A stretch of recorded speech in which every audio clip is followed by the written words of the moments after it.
Bills lose 37-5 against the Indianapolis Colts. I apologize for my voice at the moment. I'm starting to get sick. But I'm also sick of this team and everything that's involved with this team. I'm sick of the losing. I'm sick of the repetitiveness. I'm sick of all the injuries that we always get. I'm sick of our star players getting hurt. I'm sick of the only positive thing about our team going downhill in flames. I'm sick of the QB carousel. I'm sick of the coaching carousel. I'm sick of the disappointment. For 18 years, the fans had to deal with this.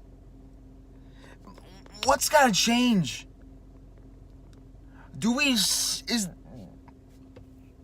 Come on, Bills. Look at teams that are successful right now. They did not give up on coaches. You cannot just fire a coach for 2 years and you're like, oh, that didn't work. 2 years isn't a big enough time frame unless it's the results are astronomically bad. For McDermott, he's had a tough time because he had to set something up. He came in last year and he knew that this is not a playoff team. So we got rid of pieces so we could get ready for a couple years down the road. We made the playoffs. Making the playoffs last year is the worst thing that has ever happened to this franchise. Why? Because then the fans were like, you know what? We didn't have that big of expectations last year, so we don't have big expectations this year, so we can make the playoffs. No! We should not have been anywhere near the postseason. We got lucky because of Andy Dalton. This year's no different. I knew coming in this year we were going to be bad. I didn't know it was going to be like this. Nothing is going right this year.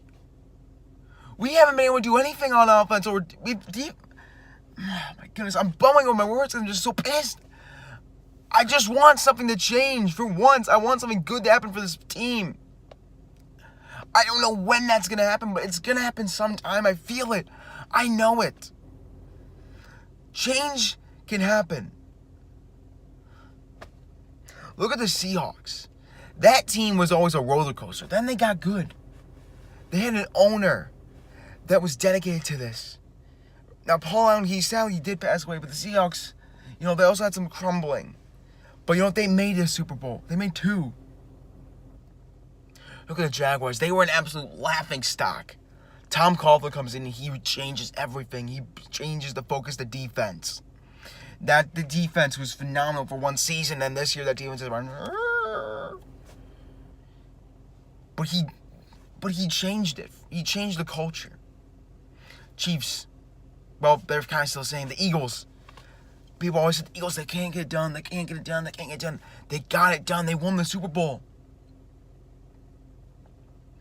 What's got to change for the Bills? There is clearly something coming up soon, but how soon? I don't think it's next year. It's going to be the year after that probably. I'll bet money 2020 will make the playoffs. We'll be good. Sure, that'll be Josh Allen's 3rd year, but next year it's not going to happen. We're going to have cap space, but knowing us, we're going to spend it on some guys that we shouldn't. And Sean McDermott, this brings me to you. Your culture is stupid. You preach this culture. You can't have a culture in your 2nd year. Especially when that culture is about discipline. Yet you have one of the most penalized teams in the NFL. We had 12, 14 penalties yesterday? Enough of your damn culture. Go and get guys that can play. I don't want all these freaking leaders that can't play.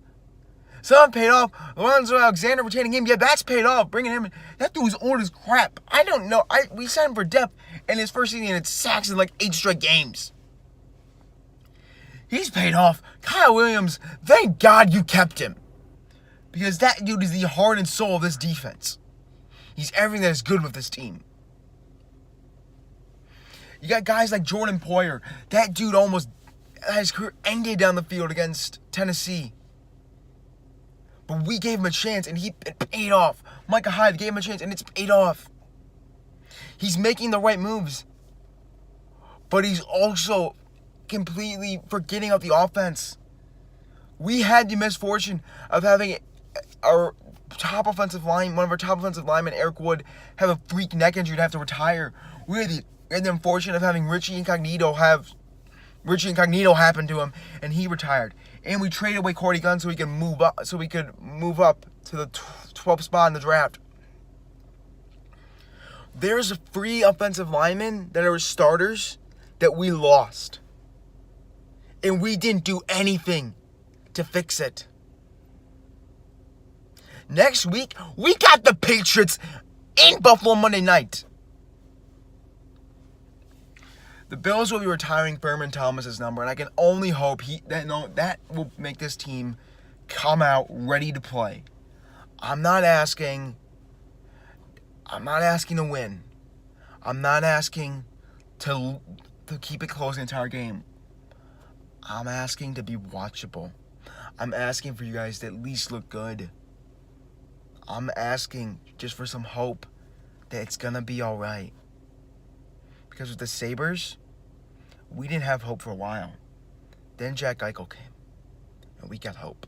Then Nylander, maybe some hope. Then Middlestat, lots of hope. Now Dahlin, and Sabres are flying right now. For the Bills, that's coming. But can it come soon enough, or do we have to keep waiting? I can't even stress how much this team means to me. But I can stress to you that I can't handle this anymore. I love this team, but they need a change. I don't know where that change is, but Bagula, he needs to take control. B needs to do something. And, maybe we should start with getting rid of Calvin Benjamin, because that guy's just an idiot. Doesn't want to do the work. And then whenever it's not Allen, he just is great. For some reason, he doesn't like Josh Allen, I guess. I don't know. That's all. Stay tuned. Have a good day. Go Bills.